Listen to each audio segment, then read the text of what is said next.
Midwife Adamo, one of the things that we see is the inability for a good working relationship between OBGYNs and midwives. Why do you think there is so much friction in us being able to work together to provide the same quality care to women that are pregnant?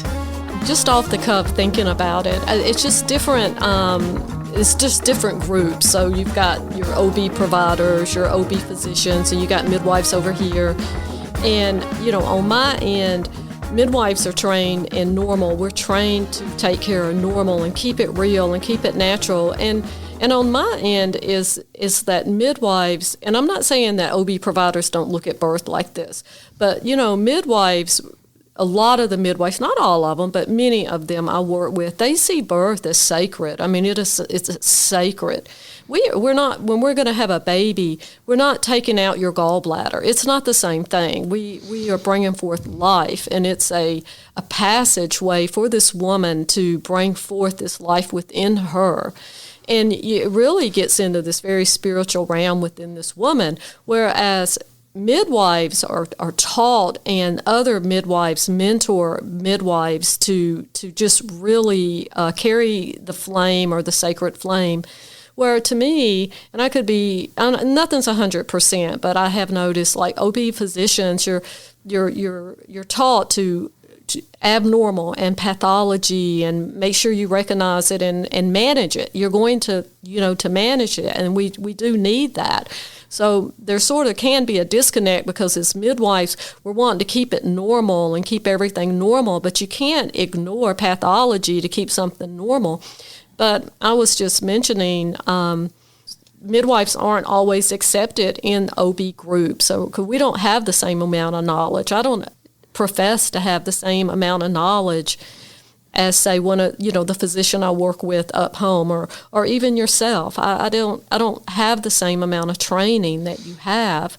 However, my training is valid, and what I bring to the table is valid. But I think there are many OB physicians who do not accept midwives, and the nurse midwives, and certainly not midwives who aren't certified, and because they don't respect our knowledge. And I came to Georgia because I just wanted to practice midwifery, because I could not find work as a nurse midwife in Tennessee. Yes, there are midwives that are practicing in Tennessee, but it's very difficult to find a job there, because the midwives who are working there, they've worked there and they're not leaving those positions. But I was told by one of the OB physicians, well, why did you go to nurse midwifery school? You should have just become a women's health care provider. You did not need to be a nurse midwife. And he told me, he said, the OB providers here, we're not letting them nurse midwives in, and we have all banded together here, and we are not letting the nurse midwives come into this area. So what does that say? What does that mean? You're not going to pay a nurse midwife as much money as you're going to pay an OB provider.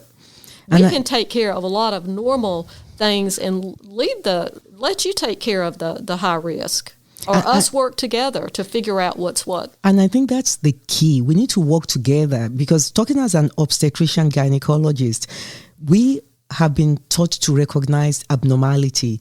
And in pregnancy and labor and delivery, things can go wrong very quickly. And if I can interject, you've been taught how to manage it. We've been taught how to recognize it, but not necessarily how to manage it. So when I got out of school is when I started learning more in depth on how to manage it.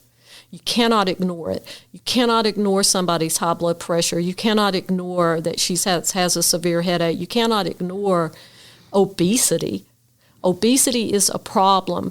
It just causes a whole muck of problems when you're pregnant. And I like the way you say that, because I think you're a special kind of midwife, saying that, I treat normal, but I recognize abnormal. And I think that's the fear OBGYNs have had historically with working with midwives, is that when we see abnormal, we have to act quickly and now, because literally the buck stops with us. And I think if there's a continued understanding between OBGYNs and midwives, that midwives know that they're taking care of normal pregnancies in normal healthy women, but that when things change, they recognize early and they refer early. Because the truth is that there are not enough OBGYNs to go around even all the counties in Georgia. Out of the 159 counties in Georgia, only 79 have OBGYNs. So there are not enough OBGYNs to go around. We do need midwives. We need certified midwives. But we need the midwives to always practice, within their scope, and to recognize when things change and give us an early referral so that we can step in and make sure that ultimately we have a good outcome for the mother and baby. And if I could touch on the home birth scene, if you have midwives that are practicing home birth and that need backup by OB providers, and OB providers that do not want to back up the home birth midwives. So home birth midwives are going to practice at home. They are going to. And they are going to provide care. A lot of the women that the home birth midwives take care of, they give good care. They talk about diet. They talk about nutrition. And they can't get OB providers to back them up. And these midwives need to be backed up by OB providers. So when that woman does get sick, or now she's got high blood pressure, or now she's got gestational diabetes, or whatever problem come up, that she's got somebody that she can refer that woman to.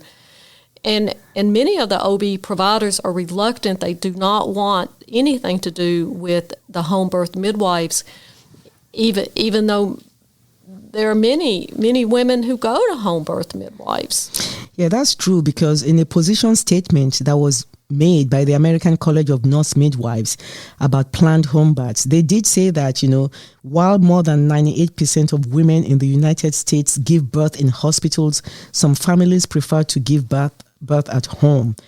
And I think the issue with the OBGYNs is that, how are the women risk stratified to deliver at home? Have they been really evaluated to be totally low risk women? And then what happens when something goes bad? How is that evaluated? I just think that they aren't able to collaborate with an OB physician because they don't have one. So maybe they don't have the knowledge that they need to really assess what's going on with that woman, and then they don't have anybody to collaborate with because there's not anybody. And I think it all boils down to also the, malpractice environment, because as an OBGYN, I'm thinking, that for a home birth, number one, I'm thinking, has that woman been verified to be a true candidate for a home birth delivery? Number one, that's what I want to know. And then number two, even with all the verification in the world, things can still go wrong unexpectedly and very quickly. Do we have the resources to manage things when they go bad quickly in a home setting, I don't practice at home, and one of the reasons I haven't practiced and done home birth, I think low-risk women can have a normal natural birth at home. I'm merely making a point that the home birth midwives do not have anybody to collaborate with because of the malpractice situation. That's a whole different topic. I'm not really advocating for home birth. I'm just making another point of there's a disconnect that the midwives to not be supported with the very people that can help her make these decisions, and to say, this is not a home birth candidate. This woman is not a home birth candidate. She does not need to be delivering at home. And to not have that collaborative relationship. That's all I'm merely saying. But for an OB provider to tell me that I should not have become a nurse midwife because they, in that particular area in Tennessee, was not going to support the nurse midwives or allow them to have hospital privileges. Where I am from, there are very few nurse midwives that are allowed to practice in a hospital setting. But there are women out there who can't have access to care. It's a lot less inexpensive to pay me than it is to pay an OB provider. And a nurse midwife can take care of normal and healthy and even help with the high-risk women under a collaborative relationship with an OB provider, thus freeing up you to take care of those more high-risk situations, that you're not consumed with all the women who are normal. That's all my point is. And this is a very important point, and this is why we're having this conversation, just to open up to the fact that there is a scarcity of obstetric providers. And what you said is one of the ways to look at how can we resolve this scarcity. So there needs to be more collaboration. We need to talk. OBGYNs and midwives need to talk.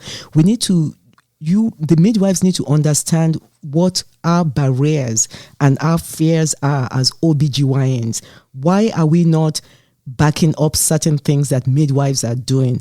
And then the midwives need to let us know what we can safely back up. And we need to tie everything together in a way that makes sense from a medical liability point of view, that makes sense from a healthcare provision point of view, and eventually deliver that good maternity care to the woman. We need to all work together. We can't do it alone. And I'm in agreement. I love working with OB providers because I learn so much from you. I learn so much from you because, I want to give women good, safe, supportive, spiritual care.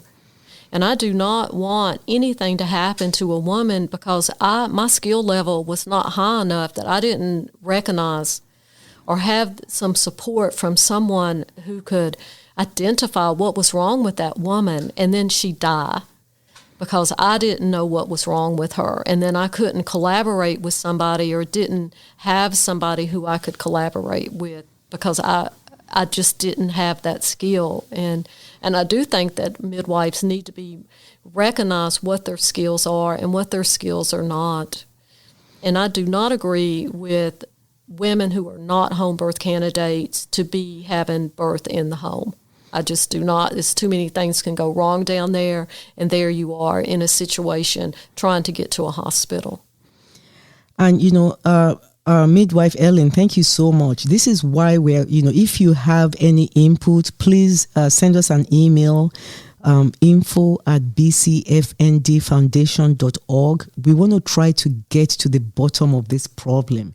Why there's a scarcity, what can we do to help the scarcity, and how can we reduce the number of women dying every year in the United States from pregnancy and pregnancy-related complications. Thank you very much. Thank you. Midwife Kim, thank you so much for, just talking with us. I know there are certified professional midwives and there are certified nurse midwives. What is the difference between the two? Well, the certified nurse midwife is trained with a graduate degree education.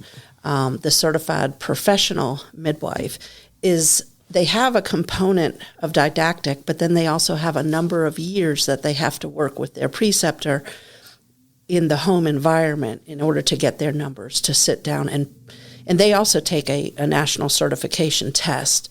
So both, they're just different. One is you have to be a registered nurse, and the other one you do not. There are some very, very good certified professional midwives out there, as well as there are some very, very good certified nurse midwives. And the same as, some just aren't as good as others. It really comes down to the training, their experience, and what they've seen. So, when we talk about home births, how safe is it to deliver a woman at home, If a woman is low risk, it's very safe. Women were made to have babies. If they have proper prenatal care, they're not outside of the parameters, they've got a normal BMI, they're not gestational diabetic, they don't have any hypertensive issues, no preeclampsia. If everything goes along, check, check, check, check, check, they're a fine candidate. But the minute something changes, they risk out of that home birth because they're no longer a safe candidate to deliver at home. Anybody that, let's say, uses illegal drugs, let's say cocaine, for example, which has an increased risk for placental abruption, they would not be a candidate for home birth. Same with hypertension. Hypertension also is an increased risk of placental abruption.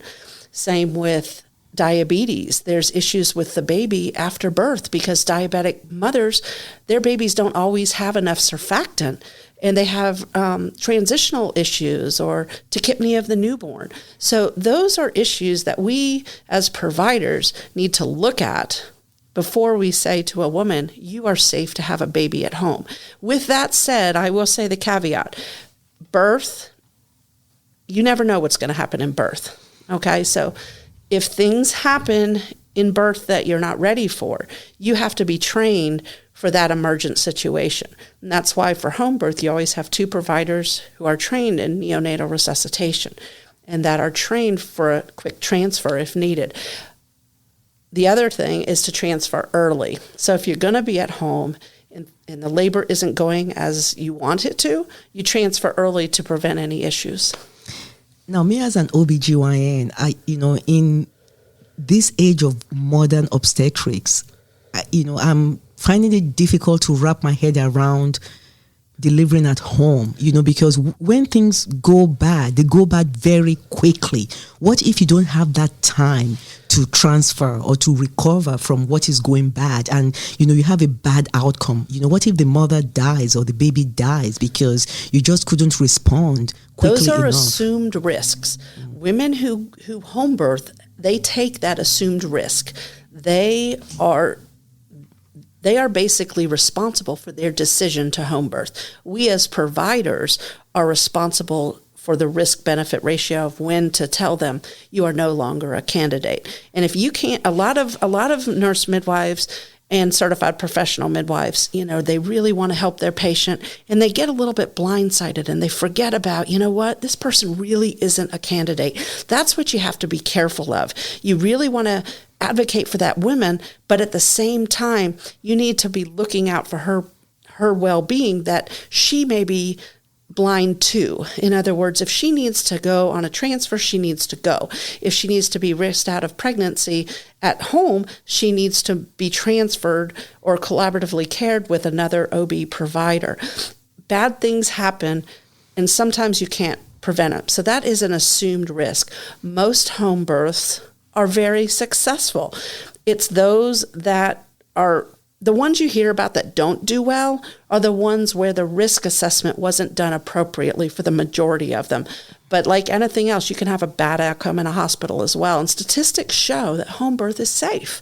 So why not support that? But I'm thinking, in 2021, why should a woman assume the risk? I'm thinking as an OBGYN, why assume that risk of delivering at home? And I know there's an issue with access. Some of these women, they just don't have an obstetric provider. But it's not just access. It is the way they are treated in the hospital setting. They want to be treated with dignity and care, and they want to have people respect their body and their decision-making process. So at home, they have those freedoms. In the hospital, they have now become part of the machine. They are given a gown to wear. They are plugged up to an IV. They have, fetal monitors in place. They are put on Pitocin if their labor is slowing up. And we know in natural labor, you can have, early labor can go on for quite a bit of time until it becomes true labor. There's not changes being made. So in a hospital setting, the physician might say, you're not making enough progress, we need to augment. Whereas a woman at home has that chance to relax, get into her own mind, get into her own sort of cave, and she's comfortable there, and she's able to allow her body to do its job. A lot of women feel like when they go to the hospital, they become apprehensive and they close up. So it's not that women shouldn't go to the hospital. Some women feel safer in their own homes. Does that make sense? Well, it kind of makes sense, but I've been a physician for 31 years and I've delivered a lot of babies, and I've seen, apparently normal pregnancies go bad. I've always delivered in a hospital setting or a birthing center setting, and I've seen deliveries that were risk stratified to be low risk pregnancies. Something happens at delivery, and most of the time I'm thinking, thank God I'm in a hospital setting, I can react to this very quickly. And not to discount your views on home births, but I just, as an OBGYN, cannot wrap my head around in 2021 trying to deliver a baby at home, because even after you stratified all the risks and you say this is a low risk pregnancy, and the woman has assumed the risk that I'm delivering at home, there are some inherent risks to delivering at home. Even then, nobody wants a bad outcome, and things can happen in even the most perfect pregnancy. It's not common, it's rare, but things can happen. But I think women want their voice heard. They want to assume that risk. There's a lot of women, they want that. They want to be at home. For them, it is riskier to go to the hospital. That is their perception, because they know that they won't be treated the same way in a hospital versus at home. Now, statistically, low risk, it's safe. I'm not saying I'm a huge proponent of home birth. I'm just sharing the information of why women choose it. They choose it because they are in control in their home. When they're in the hospital, they lose that control. They're not really able to advocate as well as they can at home. Wow, this has been great discussion. We are definitely going to bring back certified nurse midwife Kim Holderfield to help us understand some of these issues about home births and why women choose what they choose to do. Again, if you have any comments or information that you'd like to share, or any questions about, this discussion on home births from our rural birthing center in Forsyth, Georgia, please send us an email at info@bcfndfoundation.org. Thank you very much.